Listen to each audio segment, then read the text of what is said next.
It's a BlackBerry with a pouch. You see him? If anybody is looking for his... Yes. Alan Mudu mentioned two journalists, Pius Nyamwe and Gitombu Imanyara. And understand that, I don't know, his name is Imanyara, is here. Oh, thank you. Could you please stand up so that people can see you?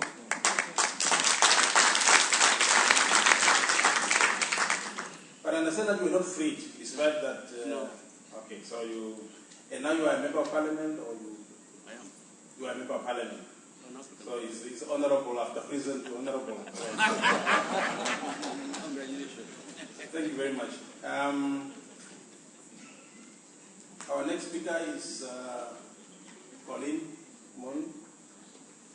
our colleague from Southern Africa, also to look at the achievements and gains over the past 20 years and the challenges.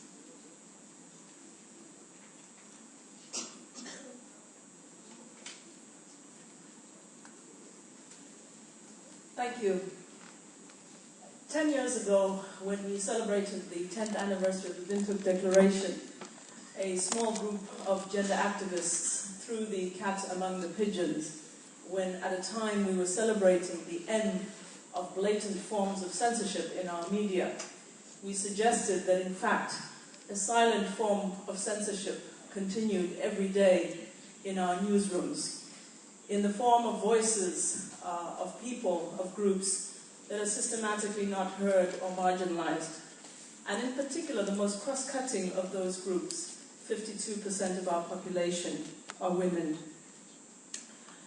Over the last 10 years, there has been an unprecedented amount of research. We now know more than we ever did before about women and men in our media, both within the media and in the content of the media. We know a lot more. Whether that has made us any wiser, I'm not sure. In my 10 minutes, it would be impossible to go through all of that research, but we do have some folders outside that have a CD-ROM and a DVD that has all the research that has been conducted. And it has looked at gender within newsrooms, in media content in various media forms like radio talk shows, tabloids and advertising, as well as gender and media audiences. Let me just highlight a few of the points that we now know. We know for a start that there are more female than male students in our media studies department. According to a study we did in Southern Africa, 61% of those who are in media studies are women. So clearly women are interested in this profession. The numbers begin to dwindle as we get within our newsrooms. We found that only 41% in the media profession are women. And if you take South Africa out of those numbers for the region, that number goes down to 32%. We found that women are glaringly absent from management positions within the media. That differs within countries, but overall, less than 5% of media owners and less than 25% of media managers are women. And very often, of course, we find women still being ridiculed within the media profession, as we would see in that cartoon from Mozambique. Most importantly, perhaps, as we are talking about access to information, we found that women are still the missing voices in the media. Those numbers there reflect some global as well as regional figures, and they reflect these numbers over time. When we first conducted the Gender and Media Baseline Study in 2003, women in Southern Africa constituted a mere 17% of news sources. When we did our last study in 2010, that had gone up by a mere 2% to 19%, and the comparative global figure is 24%. Whichever way you look at those numbers, what they tell us is that women are missing from our media content. We found that that ranges from what we might call gender blindness, the absence of women in everyday stories, to the more blatant forms of stereotyping. What do I mean by gender blindness? There is an example of an article from a Zambian newspaper on the last elections. We know Zambia, of course, is just going for its next elections next week. But there's an example where the article talks about people's wide expectations from a new president. You look through that and you find that it refers to people, that all of those interviewed are actually men, that the candidates featured are all men, whereas in fact there were 2 women candidates in the election. And there's a final little subtitle there that says, the best man for the job. So we've decided even before the election happens that it's going to be a man. Something else we found in our Gender and Media Progress study, which I think is very significant for this audience.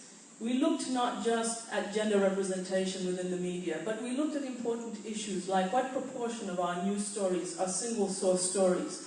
Would that begin to give us a clue as to why certain voices are excluded? How much of our media content comes from secondary sources like reports as opposed to primary sources? We found, and again I can't share all the numbers, but one staggering number, that 67% of the over 20,000 stories that we monitored were based on single sources, i.e. the minister said, or the spokesperson said. And if we think about our society, there's only going to be one voice in a story. What are the chances that that voice is going to be a male voice? Very high. And this begs a question, not just about gender, but about quality of journalism. Voices, making voices count. Is it just the voices of those who are in decision-making, or the voices of those who are affected by decisions? Because if we perceived of our journalism in that context, we would certainly find all these missing voices that I'm talking about. I think some good news is also important. What we have found in our work is that change is possible. I'll take one example, the Mauritius Broadcasting Corporation. When we did our first study in 2003, women constituted a mere 14% of news sources. The NBC is one of the first media houses we have worked with around a gender policy and around improving practice on gender. And in our last study, that proportion had doubled to 28%.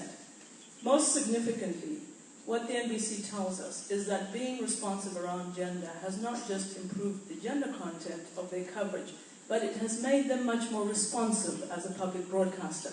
It has prompted them to think about who is the public, who do they serve, and how can they serve them better. Which is why, as we proceed with our work, we are now working with 100 gender and media centers of excellence, because we believe that it is only by working newsroom by newsroom that we can begin to make this change. And that we can also begin to put across the idea that reporting that is gender aware is not just about being politically correct. It is about agenda setting, it is about responsive media, it is about a better democracy overall. We are strengthened in our work by the SADC protocol on gender development that has very strong provisions around media. They are far-reaching in that they look at the enabling environment, they look at policies, they look at training, they also look at media practice itself, and they look at those who have the capacity to shape the agenda, activists, decision makers, and others. In terms of the next steps, I think it is very important for us in this room to remember that this issue is not just an issue that exercises the minds of our region, it is a global issue. The studies that I have referred to have been replicated on a global level with the Global Media Monitoring Project and the study on women in newsrooms conducted by the International Federation of Media Women based in Washington.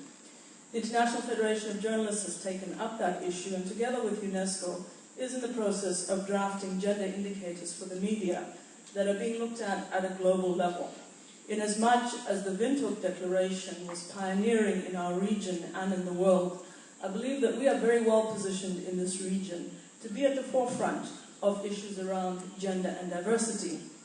Which is why, in looking at the Windhoek Plus 20 Declaration, as well as the Access to Information Declaration that will come out of this conference, several of us have tried to give practical suggestions about how our declarations can move from being gender blind to being gender aware.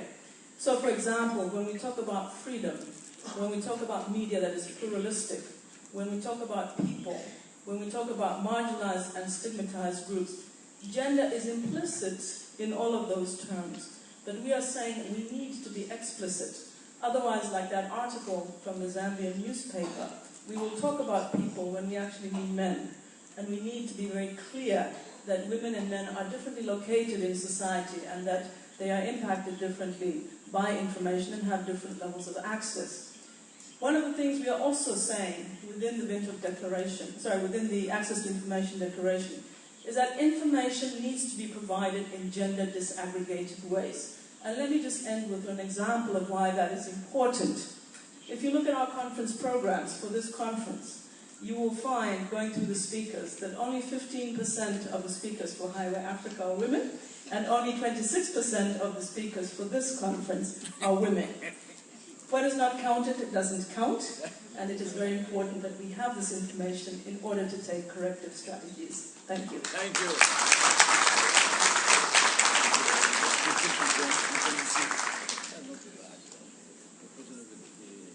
The consolation for us is that we are 26%. Exactly.